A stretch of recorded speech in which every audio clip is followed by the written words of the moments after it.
እና አንበሳ ሲያረጅ በጣም ነው የሚያሳዝነው። ሌሎች መጥተው ይጫወቱበታል። አጨራረሱ በጣም ነው የሚያሳዝነው። ይቆስላል፣ ምን ይላል፣ በቃ በዛው ይሞታል።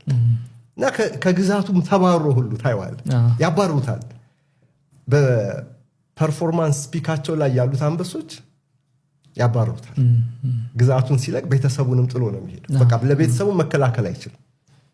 ልክ እንደዚህ አይነት ነገር ነው መሐመድ ሳላህ ላይ የምታየው። ፒኩ ላይ በነበረበት ጊዜ አይበገሬ ነው። በየጨዋታው ላይ መቼም ሃፍ ቻንሶችን ሁሉ ጎል እያደረገ ስናይ ነበር። እንደዚህ ያለቀለታ ከማንቸስተር ሲቲ ጋር በነበረው ጨዋታ ላይ ካየ ያረጃ አንበሳ መጨረሻ ላይ ደግሞ የፍጹም ቅጣት ምቱ የበለጠ ፍጹም ቅጣት ምቱም ሳተ።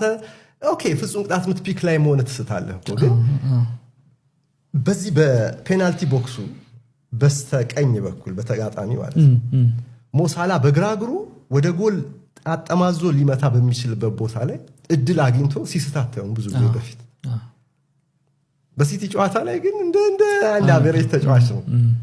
ያንን ዝም ብሎ ለበረኛ ሲያሳቅፍ ኦፍ ታርጌት ሲያደርገው ነበር እና በዚህ ደረጃ መውረዱ ይገርማል። በቃ ሁሉ ነገር በከፍታ ላይ አይቆይም። በዚህ ዓለም ሁላችንም እናረጃለን፣ እናልፋለን ሁላችንም እና ባለንበት አንቆይም። በፕሮፌሽናል ፉትቦልም ይሄ እውነታ እንግዲህ እግር ኳስ ከተፈጠረ ጀምሮ